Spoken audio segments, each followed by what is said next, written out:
विद्यार्थी मित्रांनो, तुमचं गणिताच्या तासामध्ये हार्दिक स्वागत आहे। आज आपण शिकत आहोत सराव संच 8.1 त्याच्यामधला तिसरा प्रश्न आपण पाहणार आहोत। आणि यापूर्वी पहिला आणि दुसरा प्रश्न तुम्ही पाहिलेला असेल आणि जर तो पाहिला नसेल तर त्याची लिंक मी डिस्क्रिप्शन बॉक्समध्ये देत आहे। पहिल्यांदा ते दोन प्रश्न सोडवा आणि त्याच्यानंतर मग पुन्हा तिसरा प्रश्न। ओके, दिसायलंय तुम्हाला? छान, पहा। आता आपण बघणार आहोत या तिसऱ्या प्रश्नामध्ये काय दिलेलं आहे। चौकोन ABCD। या चौकोन ABCD मध्ये तुम्हाला दिसतंय काही माप दिलेले आहेत। त्या मापांच्या आधारे आपल्याला चौकोन रचना करायची आहे। तर मग काय आहे इथं चौकोन ABCD मध्ये तुम्हाला दिलेले आहेत 3 कोणांची माप आणि 2 बाजूंची माप, म्हणजे 3 कोण आणि 2 बाजूंची मापे दिली असता आपल्याला आता हा चौकोन काढायचा आहे। मग सर्वप्रथम तुम्ही काय काढणार? कच्ची आकृती काढून घ्यायची। बघा, पटापट रफ अशी छोटीशी कच्ची आकृती काढा। लगेच त्याला ABCD असं नाव द्या। लगे माप लिहा। ABचं 6.4, BCचं 4.8, माप कोण A 70 अंश, माप कोण B 50 अंश, माप कोण C 140 अंश। पण ही अशी आकृती आपल्याला काढता येणार नाहीये, कारण सुरुवातीला खाली पायाला कोणती तरी बाजू घ्यावी लागेल। मग कोणती बाजू घ्यायची आहे? AB 6.4। आता इथं AB घ्यायची 6.4। बघा मुलांनो, नीट लक्षात घ्या कच्ची आकृती। कच्ची आकृती आली रे आली की तुम्हाला पक्की येते। इथं बिंदू A, इथं बिंदू B, 6.4 इतकं समजलं।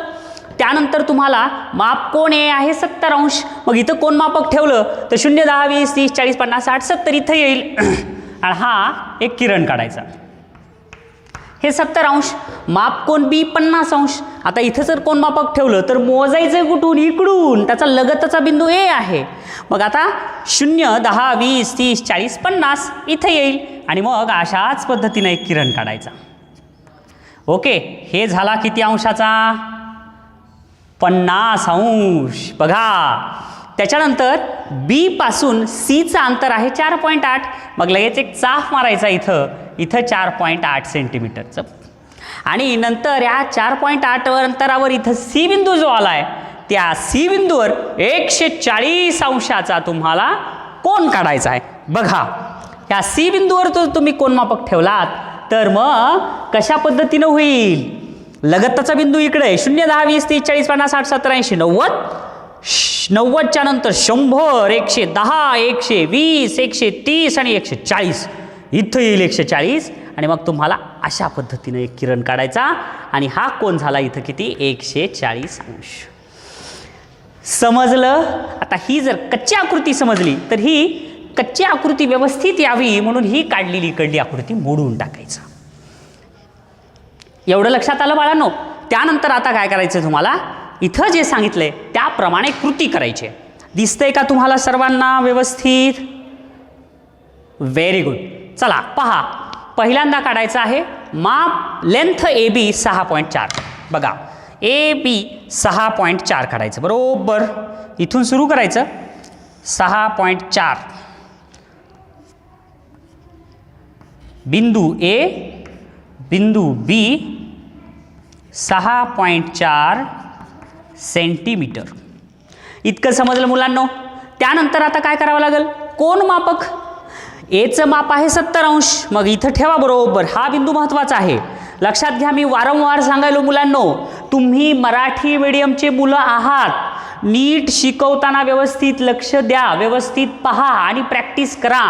सेमीच्या मुलांचं पुस्तक, CBSE पॅटर्नचं पुस्तक, इंग्लिश मीडियमचं पुस्तक गणिताचं पहा तुम्ही, किती टफ आहे। त्याच्यासाठी तुम्हाला त्यांच्याही पुढे जायचं असेल तर हा अभ्यास चांगला करा। बरोबर A बिंदूवर तुमचं कंपासचं टोक ठेवा, हे आपलं कोनमापक ठेवा आणि आता मोजायचं कुठून? इकडून। त्याचा लगतचा बिंदू आहे, किती अंशापर्यंत मोजत राहायचं? 70। मग शून्यापासून जिथं 70 दिसते तिथे लगेच बिंदूला टिंब देऊ नका, शून्यापासून मोजा। 0, 10, 20, 30, 40, 50, 60, 70 आलं की टिंब द्या आणि मग तिथं जो बिंदू दिलेला आहे त्या बिंदूतून जाणारा एक किरण काढून घ्या आणि तो किरण काढल्यानंतर इथं खाली माप लिहायचं 70 अंश। एवढं समजलं? त्यानंतर पुन्हा आता बीवर 50 अंश. मग बी हे इथं ठेवायचं कोनमापक बीवर काढण्यासाठी, बरोबर बी बिंदूवर कोनमापक ठेवा. आणि आता त्याचा बीचा लगतचा बिंदू ए आहे म्हणून इकडून मोजायचं 50 अंशापर्यंत. मग कसं मोजावं लागेल तुम्हाला बघा, 0, 10, 20, 30, 40, 50. जिथं येईल तिथं एक टिंब द्या आणि टिंब देऊन आता तुम्हाला त्या किरणातून जाणारा काढायची गरज नाही आहे, कारण तिथं त्रिकोणाची आकृती तयार होईल. म्हणून अलगद खालून तुम्ही थोडंसं घ्या, अशा पद्धतीनं घेतलं. इथं बाणाचं टोक आणि हे किती अंशाचं झालं, हे 50 अंश. इथपर्यंत समजलं. त्यानंतर आता तुम्हाला काय करायचं आहे, बी सी 4.8, लगेच 4.8 कंपासमध्ये अंतर घ्या. 4.8 बरोबर पोलादी टोक बीवर ठेवा आणि एक चाफ मारा. आलं. तिथं जिथं चाफ मारलेला आहे तिथं बिंदू कोणता तयार झाला, सी बिंदू. आता लक्षात घ्या मुलांनो, आता आपल्याला कोन मापकाच्या सहाय्यानं सी बिंदूवर 140 अंशाचा कोन काढायचा आहे. मग कोन मापक बरोबर त्या रेषाखंडाला पॅरलर ठेवा, समांतर ठेवा, असं शाबास राईट, अशा पद्धतीनं ठेवा.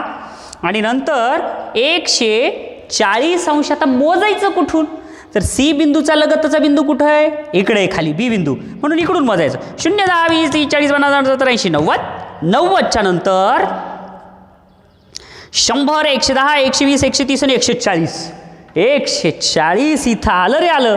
इथं एक टिंब द्या, कोन मापक काढून घ्या आणि पट्टी घ्या आणि पट्टीच्या साह्यानं हा बिंदू आणि ते जोडून घ्या. अशा पद्धतीनं हा तुमचा दिलेल्या मापांच्या आधारे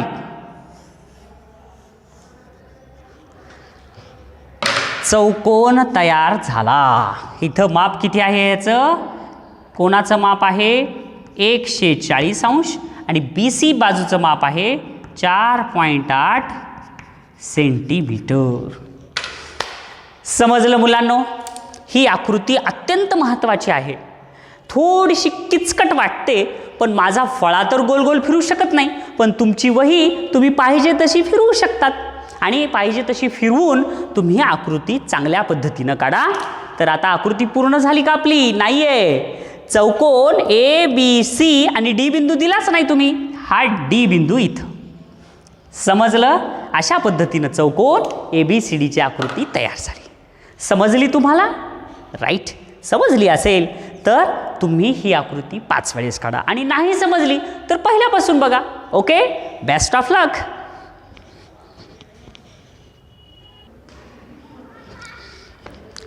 चला मुलांनो, आता आपण पाहूया सराव संच 8.1 मधील चौथा प्रश्न. फार सोपा आहे हा सुद्धा.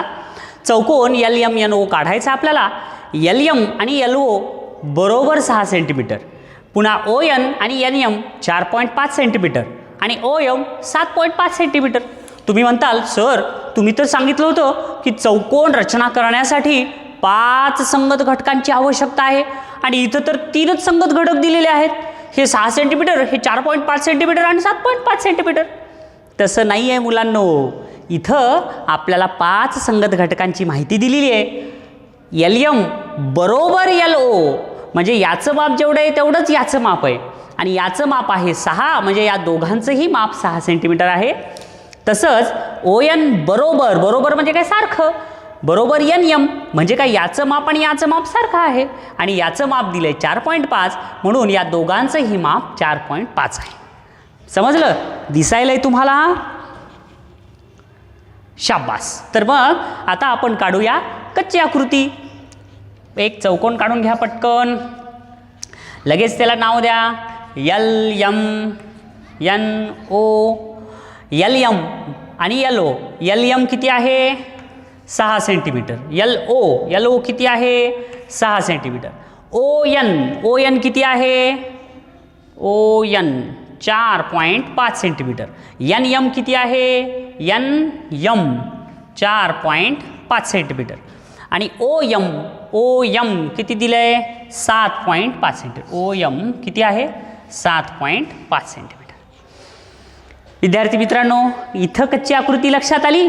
जर इथं लक्षात आली असेल तर इथं तुम्हाला काढायचं आहे. मग तुम्ही कशीही काढू शकतात. सगळ्यात सुरुवातीला 7.5 आहे ना, सोपी आयडिया सांगतो मुलांनो. बघा 7.5 सेंटीमीटरचा कर्ण काढून घ्या.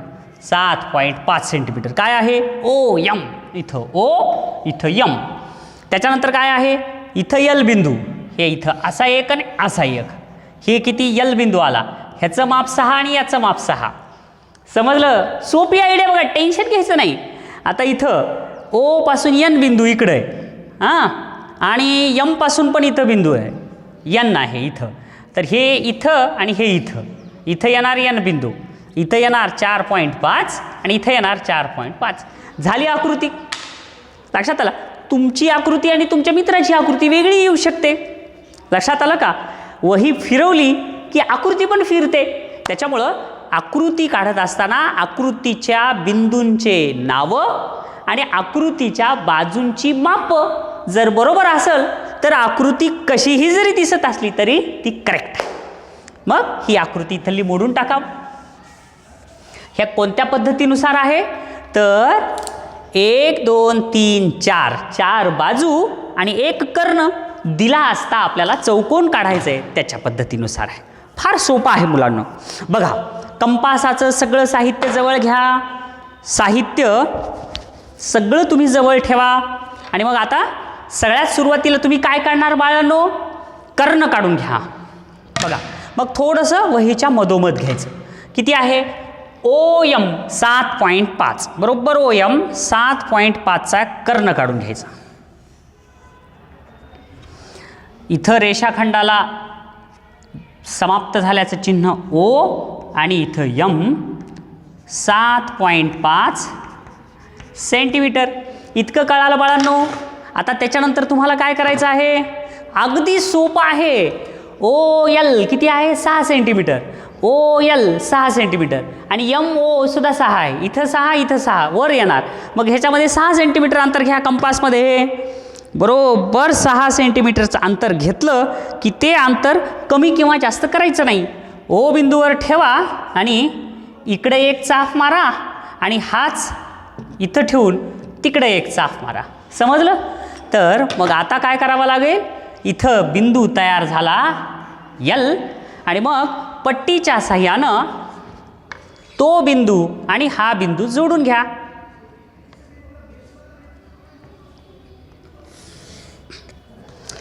आणि यल बिंदू आणि यम बिंदू हे पण पट्टीच्या साह्यानं जोडून घ्या.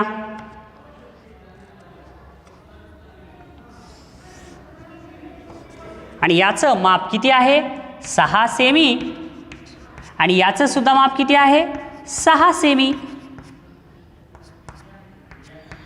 इतकं समजलं बाळांनो. आता पुढं काय करायचं आहे? ओ यन 4.5 आहे. लगेच कंपास काढा. लगेच कंपास काढून तयार राहायचं. बरोबर 4.5 आलं का लक्षात? आता ओ यन बिंदू खाली येणार आहे म्हणून खालच्या बाजूला 4.5चा चाप मारायचा. समजलं? आता अंतर तेवढंच आहे म्हणून यम बिंदूवर ठेवून पुन्हा त्या चाफाला छेदल असा एक चाप मारायचा. समजलं? आता तिथं जो बिंदू तयार झाला तो कोणता तयार झाला? यन बिंदू. आणि बरोबर तो यन बिंदू आणि ओ बिंदू जोडून घ्या. तंत जोडून घ्यायचं.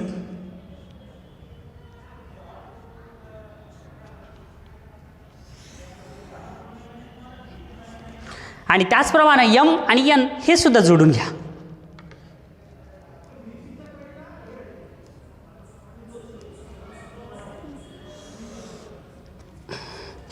आणि त्याच्या लगेच बाजूंचं माप 4.5 सेंटीमीटर आणि इकडं सुद्धा 4.5 सेंटीमीटर. अशा पद्धतीनं तुमची ही आकृती तयार झाली आहे. लक्षात घ्या मुलांनो, आकृती काढत असताना ही कच्ची आकृतीचं जेवढं महत्त्व आहे तेवढंच पक्क्या आकृतीचं महत्त्व आहे. तिथं 2 रेषा का दिल्यात मी? कारण या दोघांचं माप सारखं आहे. तसं इथे एक रेष देतो अशी अशी. म्हणजे काय होईल की त्याचा अर्थ असा आहे की या एक एक चिन्ह असलेलं माप दोन्ही सारखं आहे. तर अशा पद्धतीनं आपण सराव संच 8.1 पूर्ण करून पाहिलेला आहे. तुम्ही सर्वांनीच सराव संच 8.1 मधील ह्या ज्या 4 आकृत्या आहेत या 4ही आकृत्या अतिशय मन लावून व्यवस्थित काढा. आणि जर हा सराव संच तुम्ही जर अगदी व्यवस्थित पूर्ण केलात तर तुम्हाला 5 वेळेस अचूक काढायचा. आणि 5 वेळेस जर अचूक काढलात तर तुम्हाला प्रत्येकाला हा पेन्सिलचा बॉक्स मिळेल. आजच्या आजच. पण लक्षात आलं का? त्यामुळं तुम्हाला जर हे बक्षीस घ्यायचं असेल तर मग आजच सराव संच 8.1 पूर्ण करा. ओके. तर तुम्हाला अभ्यासासाठी खूप खूप शुभेच्छा. Best of luck.